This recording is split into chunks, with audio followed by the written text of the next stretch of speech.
whole Benioff and Weiss thing's got me confused because, you know, at first they said they would, then they said they won't, and now they'll never do a trilogy. But Benioff and Weiss. Benioff and Weiss. Alright, y'all. Sing it with me. It goes Benioff and Weiss. What's up, guys? This is the Gospel according to Mark with a C. He is I and I am he. Just taking some time to tell you exactly what's on my mind. And guys, it's Halloween. It's the night he came home. And guys, I want you to be careful. Watch those kids out there. Yours, mine's, everyone's. It's like, you know, you only got like a limited amount of time to be a kid. This is a very fun time for them and everything. So there's a lot of craziness in the world. So let's all keep an eye out for our little guys and gals out there. And may they be safe tonight and every night. You know Mark cares about the children's. So anyway, guys, I want to talk about this article real quick that I saw, you know, when I went onto Twitter. This article was actually posted by the one, the only, the mighty Ichibaka. And you know, Ichibaka's got a book, by the way. He's got a book out called Disney Star Wars is Dumb. And you know what? I think I'm going to leave a link to that in the description box. I'm about to actually go on there and purchase it myself. I just purchased Steven's book for the Fandom Menace Volume 1. So now I'm going to get Ichibaka's, you know, because it's very important, guys. We have so many people out there who are against the fans right now. And, okay, the cat's going crazy. And, you know, they're like really determined to have this narrative that we're just negative and destructive and hateful and evil and just everything in the world is just terrible. All right. But we have very capable, very sincere, very honest people out there who are trying to document this critical time in Star Wars history the right way. So we owe it to ourselves to support their efforts. All right, so like I said, look in the description box. I'll leave a link for Ichibaka. And you know what? I'll leave a link for Stephen Walton Jr.'s book also. Okay, so check them out. So anyway, like I said, getting on to this article, I want to read this one here because this is regarding Benioff and Weiss. And, you know, we have a lot of theories out there about why they quit their so-called Star Wars trilogy. I just happen to like this one right here because actually, to me, it pays tribute to us, the fans, in its own way, even though they probably don't think they're doing that. But anyway, Itchy shared it, and this is on cinemablend.com. All right, so the headline goes, Game of Thrones creators reportedly left Star Wars over fear, I say, of toxic fandom. Yes, and this is written by Corey Chizoula, Chizoula, corn goodness. All right, it's been an interesting week for Star Wars fans. While every day brings us closer to the highly anticipated release of The Rise of Skywalker, there was a major shakeup regarding the future of the franchise. Namely, that Game of Thrones creators D.B. Weiss and David Benioff have parted ways with Lucasfilm and will no longer be developing a series of films. The hell you say?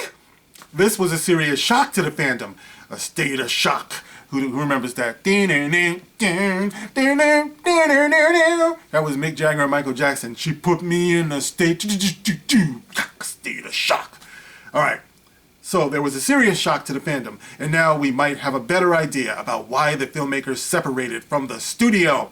And it might have to do with the Star Wars fandom, especially following their recent experience with Game of Thrones final season, which was garbage. Can you imagine what the script looked like for the Game of Thrones final season? The script must have looked like a pamphlet, because I swear nobody had any dialogue in that last season. I think Jon Snow. The only thing he said for the whole season, she's my queen.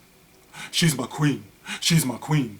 You know, and let me see, Cersei. Cersei just stood in a window, literally just stood in a window and looked out the window for the final season. That's it. It's like she looked that way.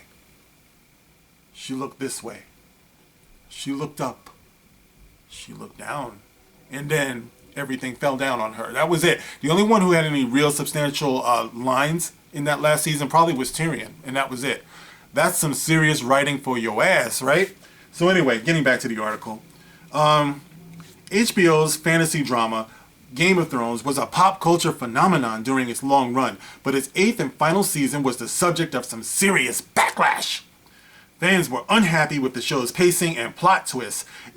Plot twists? You mean like the twist that it makes when it's going down the toilet? Especially when it came to Dany. Meanwhile, the Star Wars franchise saw a similar pushback after the release of Rian Johnson's, you guessed it, The Last Jedi.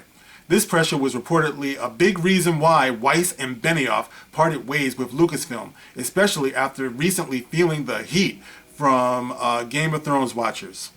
Alright, some like it hot. Some like it hot. This report comes to us from THR, which quotes an unnamed source, allegedly close to production. There goes that famous unnamed source again.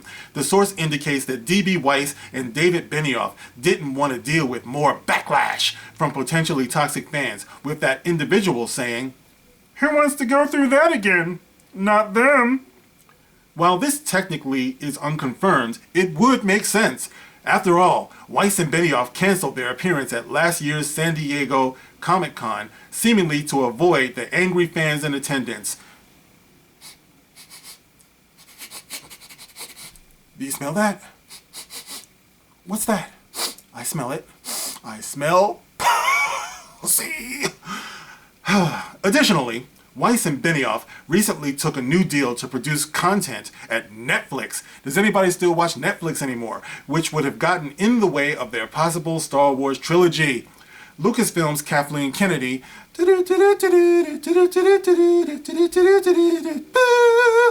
referenced this scheduling issue in her official statement about the departure, which quickly went viral on social media.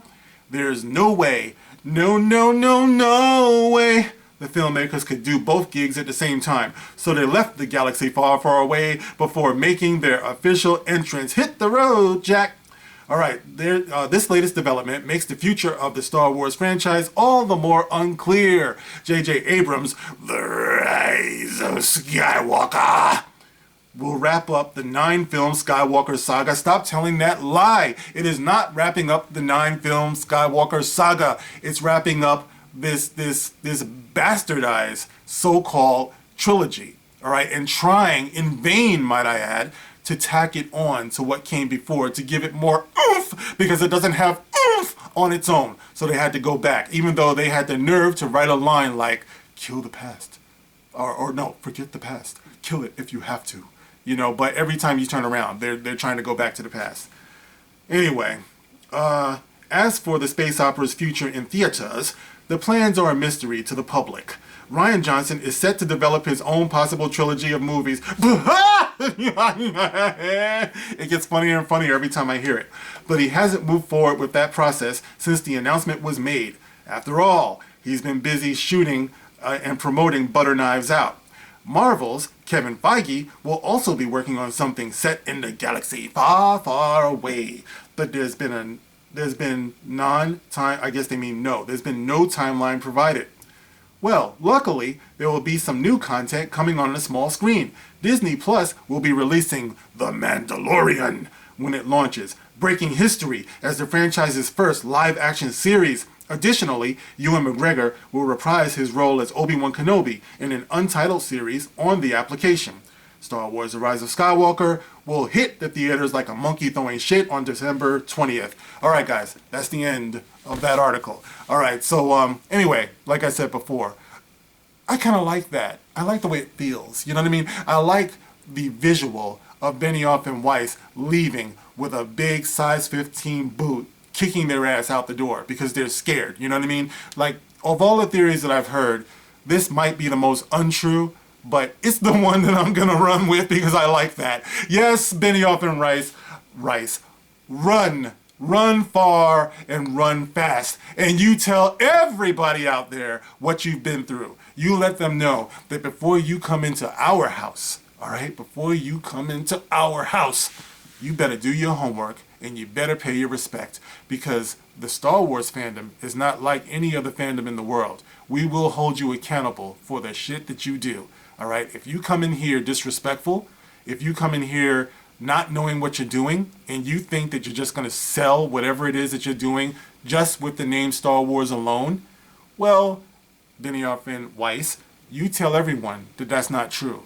All right? You tell them that when we come, we bring hell with us, and we won't accept any old thing. All right? So anyway, like I said before, you can get in the comment section and let me know. Do you think there's any truth at all to that? Do you think that the fans were a factor in their decision to not go forward and do the Star Wars trilogy? I don't know. You know, let me know. What do you think about that? And as always, you can like, you can share, and you can subscribe. And when you subscribe, make sure you hit that notification bell. And when you do that, make sure you choose all, all right? So you can get all notifications, all right? Because YouTube, they're doing some funky shit. So, yes, and as always, you can catch me on Twitter. I will be there. All right, guys, that's it. That's it for now. I'll catch you on the next one. This is The Gospel According to Mark with a C. Rock on!